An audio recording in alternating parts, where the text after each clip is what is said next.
Senhor Deus, Pai querido, Pai amado, viemos te louvar, viemos te glorificar, viemos te exaltar, Senhor, por mais essa oportunidade que temos, ó Pai, de estarmos entrando na Tua presença, para louvar, glorificar e exaltar o Teu nome, para aprendermos um pouco mais da Tua palavra e para estarmos juntos em comunhão aqui no Dorcas, ó Pai. Te agradecemos porque Tu és um Deus tremendo, um Deus maravilhoso, um Deus presente, Pai da eternidade e príncipe da nossa paz, porque Tu és Senhor e Salvador das nossas vidas. E lhe pedimos agora em nome de Jesus, que durante este período Tu fale aos nossos corações e nos ensine qual é a Tua boa, perfeita e agradável vontade para as nossas vidas. É o que nós pedimos e já Te agradecemos em nome de Jesus. Amém, ó Pai, e aleluia, Senhor. Nós estamos fazendo um estudo sobre Mateus, capítulo 24, falando sobre a volta de Jesus. E nós lemos até o versículo 15, né? Na semana passada. Sobre o que nós falamos na semana passada? Quem lembra?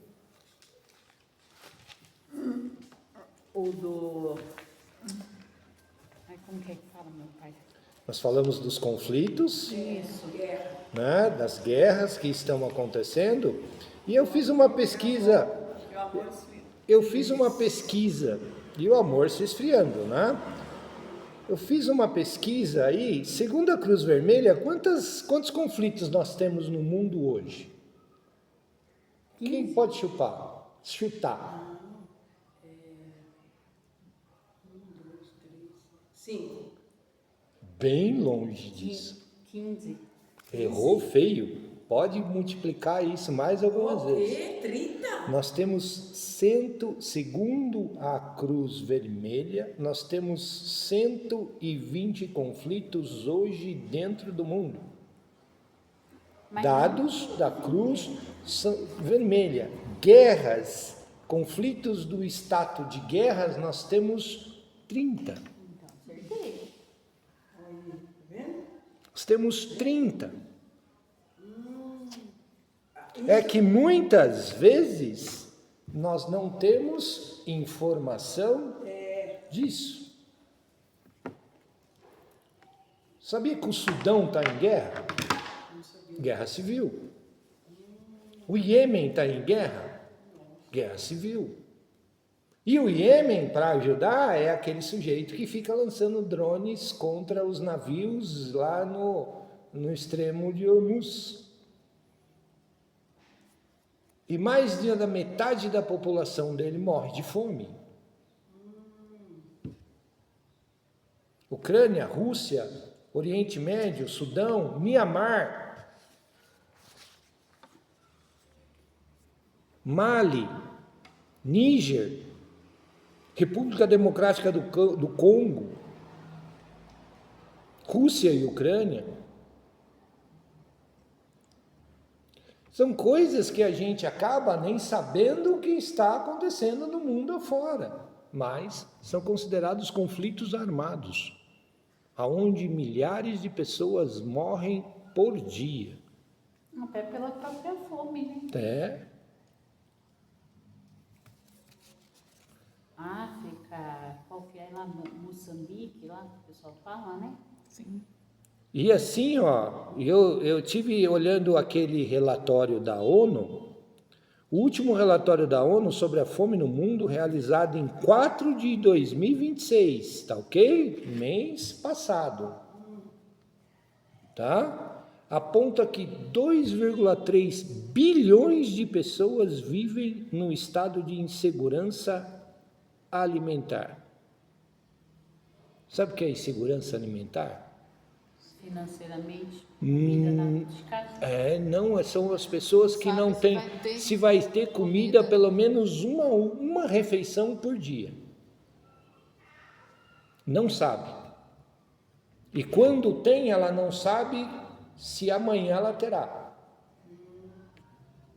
Isso chama insegurança alimentar. Eu não estou falando nem da fome, 2,3 bilhões de pessoas vivem com insegurança alimentar, ou seja, alguma coisa ela vai ter para comer, mas ela sabe que tem para comer naquele dia, no outro ela não sabe.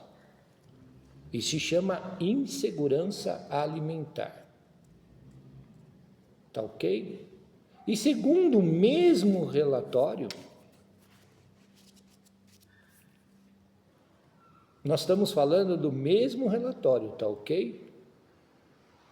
3,5 bilhões de pessoas estão passando fome. Aí são aquelas que não têm nem o que comer para hoje. Não é que ela não sabe se ela vai comer amanhã, ela realmente não tem o que comer hoje. Mas isso não de quem, essa fome toda? É o governo? Não é só no nosso país, Arlete, por incrível que pareça, o nosso país hoje saiu desse relatório. O Brasil não está nesse relatório, nem na insegurança e nem na fome. Não, porque dá abacate aí, quem tiver. Mas tem, né? Abacate tem um monte de coisa na porta. Mas olha, vou citar alguns nomes. Eu citei aqui Iêmen, Sudão, muitos países da África.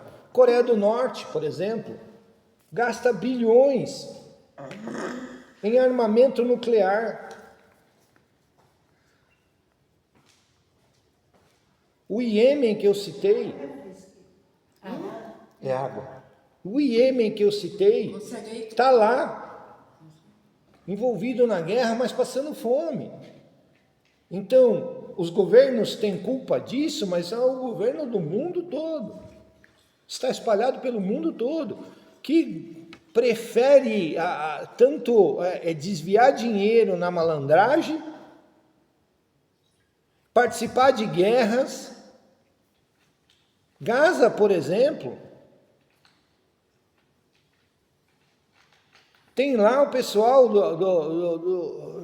do Hezbollah, por exemplo, no Líbano, desvia dinheiro da população para comprar armamento, para fazer guerra. É isso, eu sei.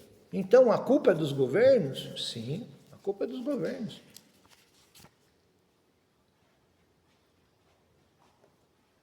E esse quadro tem se agravado por causa do quê? Das mudanças climáticas pela qual o mundo está passando. O Brasil não tem guerra, mas só que eu procuro meu açúcar, não estou achando. É sério, é sério. É sério, o pior que está acontecendo. É aquele assim, amarelo. Cristal. Cristal? É, isso aí. Esse aqui não tem. No cristal. Por quê? Porque está havendo uma série de problemas em relação ao que as guerras estão causando. Nós estamos em guerra? Sim. Não. Não? Não, mas Conflito mesmo, não. Nós temos conflitos de facções no Rio de Janeiro, no Recife, nós temos alguns conflitos no Amazonas e tudo mais, mas são conflitos entre polícia e a malandragem. Certo? Conflito armado de guerra mesmo, não. Mas as consequências das guerras, por exemplo, na Ucrânia, nos atingem? Sim. é isso que está acontecendo. Atingem. As consequências do conflito ali no Oriente Médio entre Estados Unidos e Irã nos atingem? Atingem. Porque mexem com o preço dos combustíveis, mexem com o preço do gás, mexem com o preço dos fertilizantes, porque tem que passar por lá. Da Ucrânia, o Brasil compra de lá os fertilizantes para usar na plantação. Na plantação aqui. Então, o mundo globalizado hoje, e eu quero que as irmãs se atentem para isso, porque mais para frente nós vamos falar sobre isso. O mundo globalizado hoje, não adianta, se acontece alguma coisa no Oriente Médio, nos afeta. Se acontece alguma coisa hoje nos nossos vizinhos aqui do lado, nós recentemente tivemos uma crise na Venezuela. Nos afetou? Sim. Mesmo uma confusão na família, afeta todo mundo. Todo mundo. Todo mundo tá assim. É assim, a nossa família não é bem lembrada, Marlene, não é diferente do mundo. Tá ok? Isso por quê? Por causa da globalização. Certo? Então vamos ler agora. Nós falamos aí das apostasias. O que é apostasia mesmo?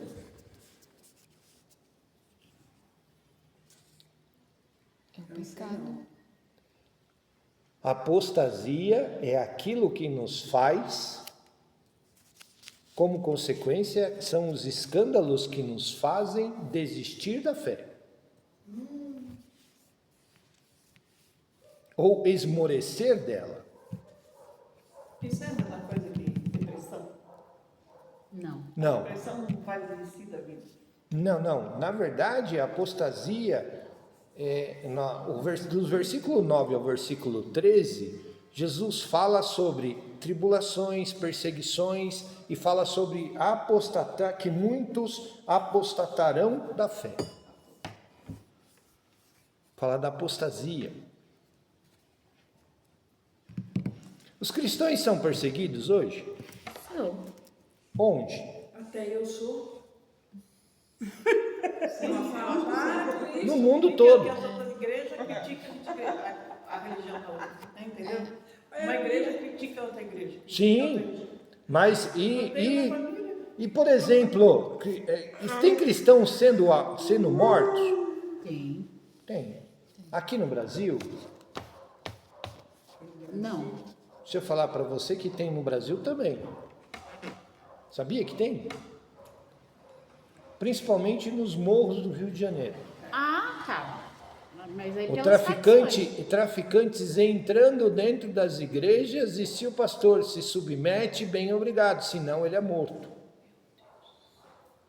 É, isso aí faz tempo. É verdade. Aqui no Brasil. E segundo a organização Portas Abertas, já ouviram falar deles? Já, eles lançaram um relatório em janeiro desse ano, tá ok? Que mediu de setembro de 2000, ele colheu dados de outubro de 2024 a setembro de 2025. Juntou todos esses dados e lançou um relatório agora em janeiro de 2026. 388 milhões sofrem algum tipo de perseguição ou discriminação. 388 milhões de cristãos sofrem algum tipo de perseguição no mundo hoje. E tem gente que ainda está dizendo, não, isso não está acontecendo. Jesus vai demorar ainda para vir.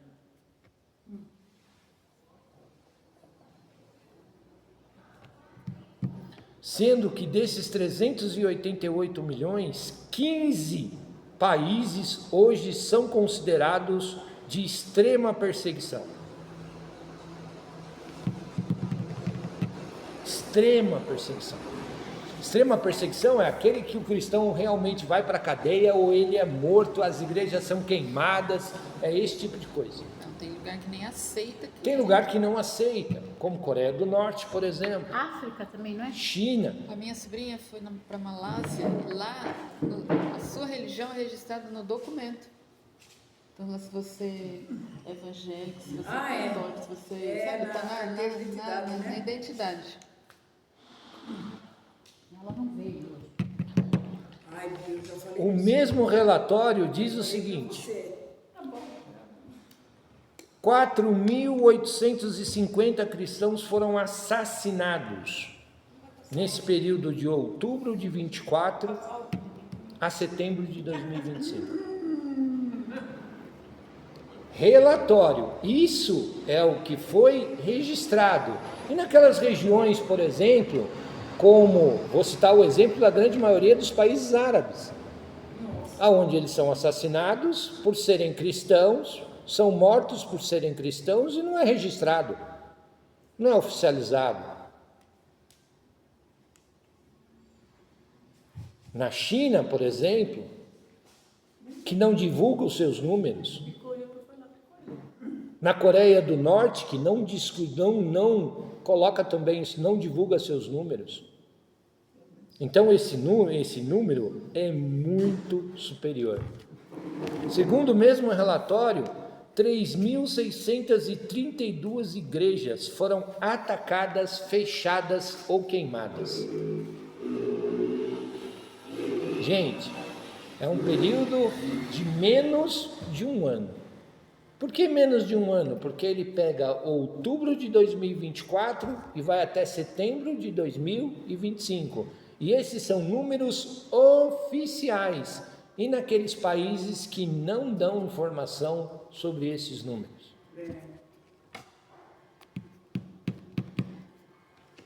Aí você tem a história da apostasia. O que é a história da apostasia?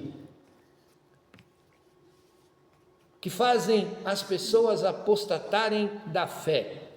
Escândalos. A Igreja do Brasil hoje passa por escândalos. Quem pode citar um deles aí? O cara do banco lá disse que ele era cristão, né? O Lorcaro lá, né? O cunhado dele lá. O cunhado deles que é pastor. Tá preso, né?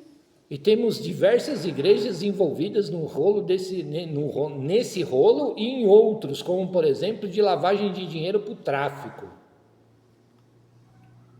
Igrejas. Universal, eu já ouvi isso. Veja, dados recentes de 2026. Isso daí são dados colhidos pela Portas Abertas, tá ok? Dados recentes de 2026 estimam que 70 bilhões de dólares são perdidos dentro das igrejas por causa de crimes financeiros. 70 bilhões de dólares. Agora você me responde, para que tanta coisa de dinheiro que não vai comprar paz e não vai levar no caixão? Não dá pra Pois é, né? Pois é.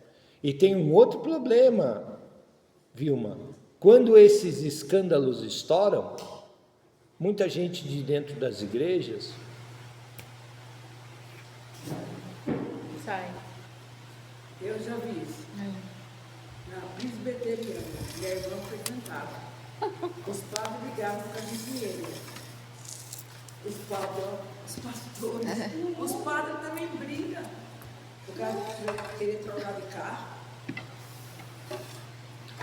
geralmente tem também, é considerado como apostasia, os casos de abuso de poder.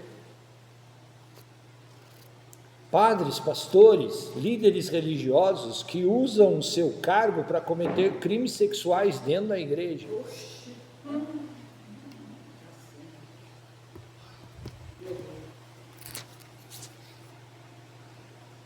Aí é onde que a gente vem naquela questão que eu sempre debato. Aí a pessoa pede perdão, faz o que faz e Deus perdoa. Não, Por isso que tem gente que fala que não vai para a igreja por causa disso. Tem na Bíblia estupro? Tem. Deus perdoa? Tem. Tem? Tem. Roubo, matou. Mas estupro, eu não pego estupro. Não. Tem. Porque minha cunhada disse que Deus perdoa tudo. Eu não perdoo. Um sobrinho meu estuprou a sobrinha dele. Ele é o quê? Na Gente, igreja, ele é hostiário. Gente. Nossa, a pessoa. agora vamos fazer um parágrafo nessa parte aí. Vamos fazer uma pausa nessa parte aí.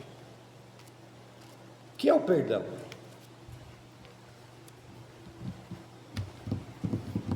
Nós falamos sobre isso o tempo todo dentro das igrejas. O que é o perdão? Domingo foi falado do perdão. O que é perdão? Mas O que é perdoar? Eu acho que depende da situação. Não. O amor de Deus por nós é incondicional. Deus ama o pecador, mas condena o pecado. Quando um pecador se arrepende, Deus o aceita. Parábola do filho pródigo. Parábola do filho pródigo. E nós temos um outro problema que eu tenho batido bastante nessa tecla: o Pai Nosso. Perdoa as nossas dívidas assim como nós perdoamos os nossos devedores. Então, qual é a balança de Deus, Vilma? Perdão, o meu perdão, para mim ser perdoado, tem uma balança, tem um parâmetro? Tem. Vai no perto mais. Não, tem um parâmetro. Qual é o parâmetro? Você tem aprendido isso na escola dominical comigo. A balança. A balança. A mesma medida com quem eu perdoo, Eu serei perdoado. eu serei perdoado por Deus. Então, a partir do momento que eu digo, que eu falo, não tem perdão, a minha balança está em desnível.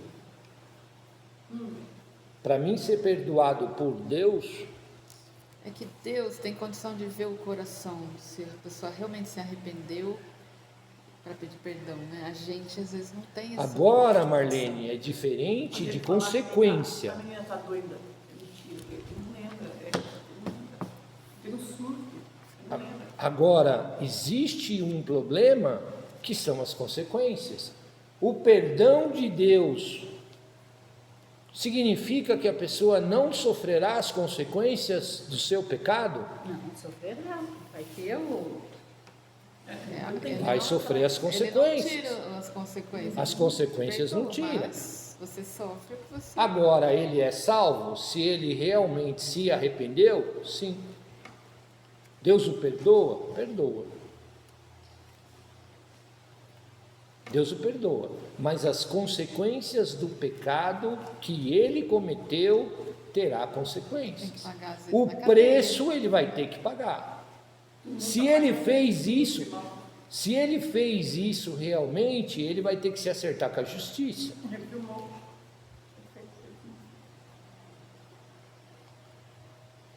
No caso, a mão de Deus pesou sobre ele, por exemplo? Pesou, porque você está falando que ele ficou louco, é isso?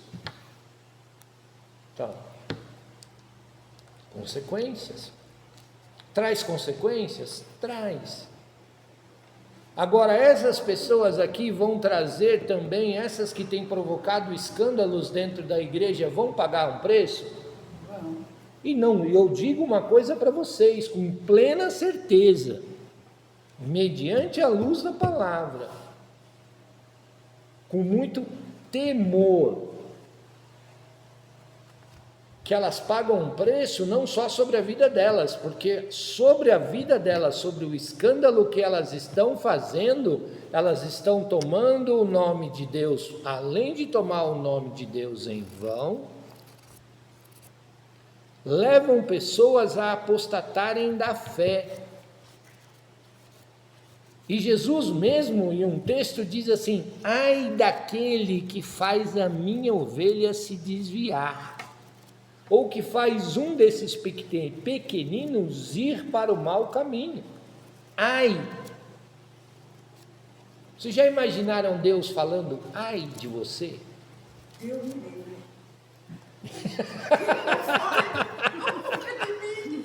E nesse caso, Marlene, nem Arlete, nem Deus, porque assim, é Deus que vai te dar a correção. Aí não adianta você gritar para ele, viu? Ai, Deus, me acude. Vou acudir com a vara no seu lombo. Tome barato. Então, muitas vezes, Marlene, é que muitas vezes nós queremos fazer a justiça, nós queremos ser o prato dessa balança. E não podemos. Porque o julgamento cabe a Deus. Ah, mas é difícil da gente perdoar. É difícil. Agora sim. Quando foi casado, estava calorria. Nossa. Pelo fato de eu ter perdoado, eu preciso andar o tempo todo com essa pessoa? Não, manter distância. Puxa, é que eu estou tentando. Não estou conseguindo. Tá ok? Então, quando nós vemos essas coisas acontecerem dentro da igreja,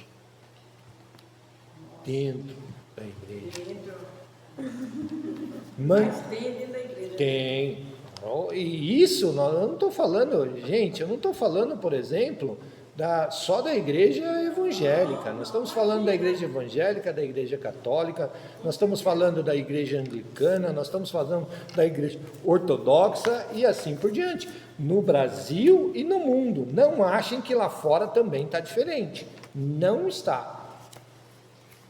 A igreja anglicana, por exemplo, autorizou bênção, casamento de pessoas do mesmo gênero, de pessoas do mesmo sexo.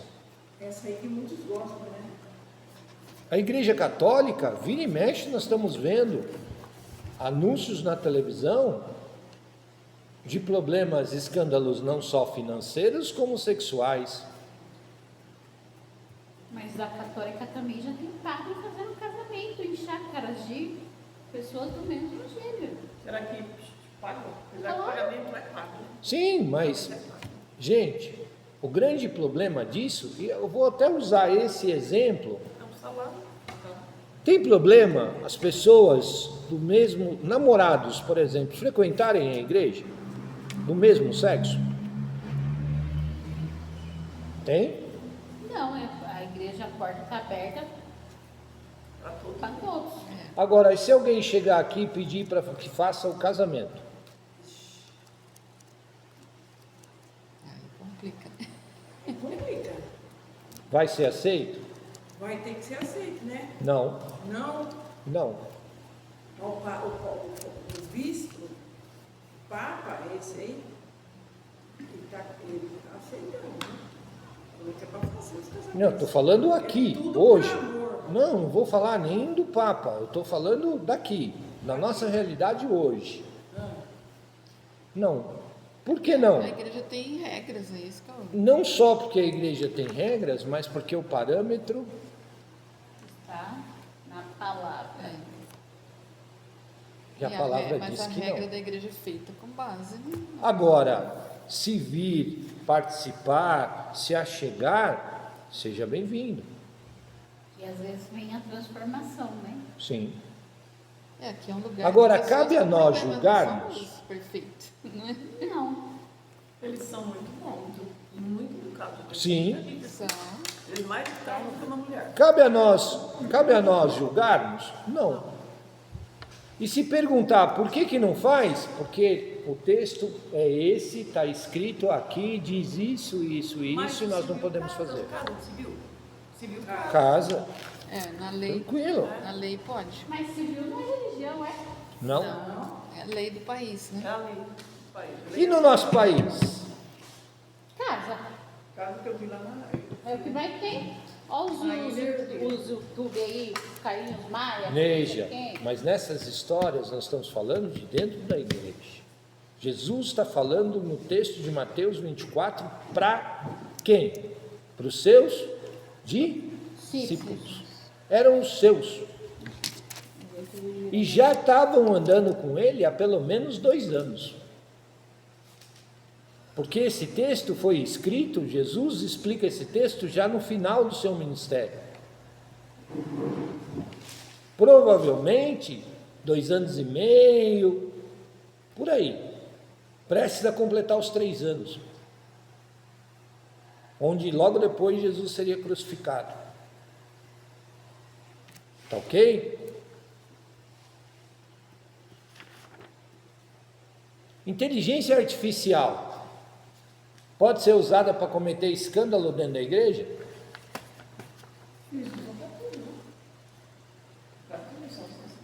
Está usando para tudo. Tá ok? O problema é que tem pessoas gravando vídeos, colocando na inteligência artificial, vídeos na internet, para que a inteligência artificial pregue usando a imagem dele. Sabia disso?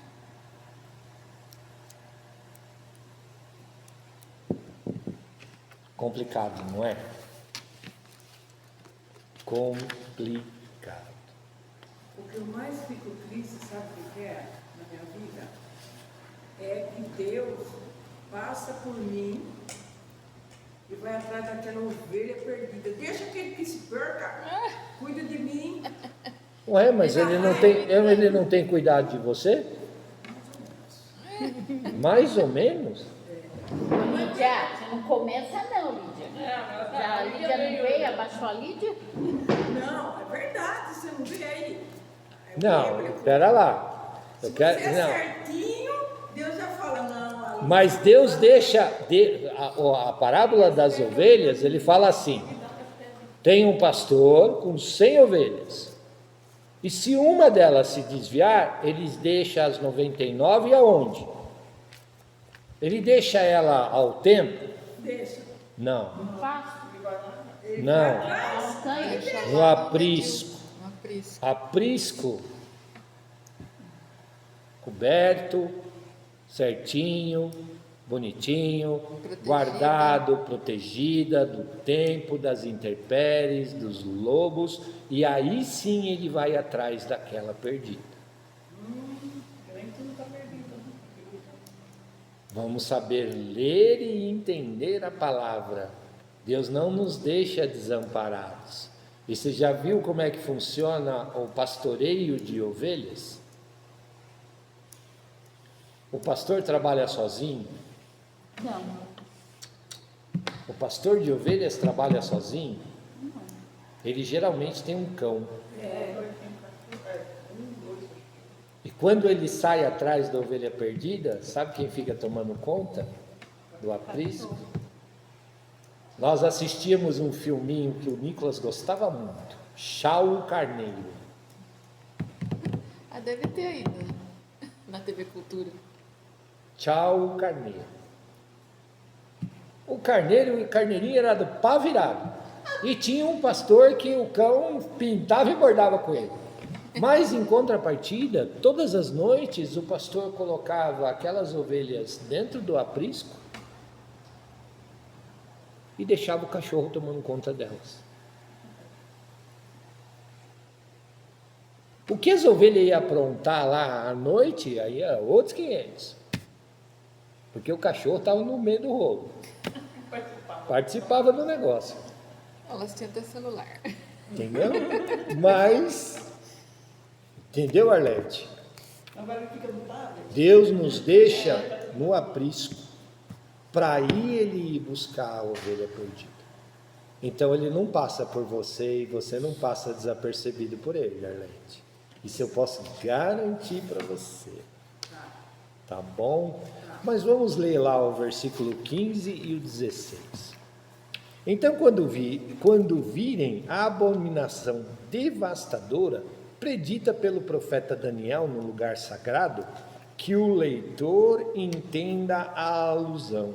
Será o tempo para quem estiver em Judá fugir dos montes. Abre lá para mim, Daniel, capítulo 9, versículo 27.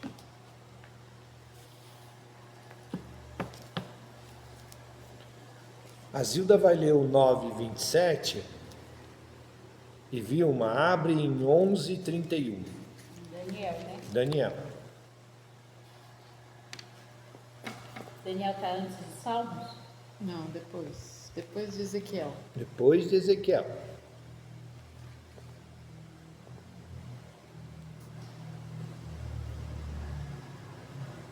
Tá para cá, Vilma. Isso. Para cá. É mais pro fim. Falar igual eu vou falar, não sabe qual é que é isso que Mateus. Não, Não, antes. não. Antes. Tem Jeremias, Ezequiel, Daniel. Joel, Daniel. Aí. Você Daniel vai quê? ler o 11, 31. A Zilda vai ler o 9, 27. 11. 31. Deixa ali a Zilda ler o 9, 27 primeiro. Esse rei fará com muitos povos um acordo que durará 7 anos. Mas quando passar metade desse tempo, ele acabará com os sacrifícios de animais e as ofertas de cereais no templo. O grande terror será colocado no lugar mais alto do templo e ali ficará até que aquele que fez isso seja destruído, conforme Deus resolveu. Leia o 11, 31, Vilma. Suas forças armadas se levantarão para profanar a fortaleza e o templo, e acabarão com o sacrifício diário e a colocarão no templo o sacrilégio terrível. E agora o 12:11, Zilda. 12:11. 12:11. Depois que os sacrifícios diários forem suspensos e o grande terror for colocado no templo, passarão 1290 dias. Nós fizemos um estudo de escola dominical aqui sobre o livro de Daniel. E nós comentamos sobre isso. Eu vou parar por aqui e na próxima terça-feira nós continuamos, tá ok? Mas só quero encerrar essa parte de Daniel. O que Jesus está dizendo? Que a apostasia, a representação máxima da apostasia, e nós já vimos a apostasia, ela vai entrar no templo. O templo de Jerusalém, você já esteve lá, Arlete? Já. Existe? Só existe o muro, não é? O Muro das Lamentações, que o mundo conhece como Muro das Lamentações. Foi a única coisa do templo que sobrou. Tá ok? Essa primeira destruição de que Daniel fala, nós já vimos na escola dominical que ela já aconteceu, em 70 depois de Cristo. Tá ok? E houve essa apostasia. O templo foi profanado, virou uma balbúrdia só. Então, e o templo foi destruído. Porém, Jesus, em Mateus 24, diz que o anticristo entrará no templo. Só que para ele entrar no templo, o templo precisa ser reconstruído de novo. E se eu falar para vocês que está muito próximo dessa reconstrução acontecer. Eu faço parte de um grupo de israelenses que se intitulam sobre o Ministério do Templo, que está cuidando da reconstrução do terceiro templo. A Arca da Aliança, uma reprodução dela já existe, os utensílios para que o sacrifício acontecer já existe, a ovelha sem mácula para que o sacrifício de consagração do templo aconteça, também já existe, já foi criada.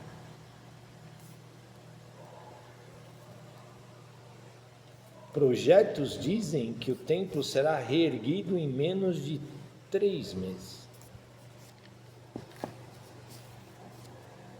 Só falta um negocinho acontecer. Por quê? A mesquita que Arlete conheceu lá em Jerusalém sair de lá. Então até lá já estou morta mesmo, estou esperando o dia do julgamento. Até lá, estou morta? Na próxima terça-feira nós vamos conversar sobre isso, tá bom? Até lá nós já estamos mortos. Até mais, gente. Boa aula para vocês, que Deus abençoe. E na próxima terça-feira nós continuamos o nosso estudo.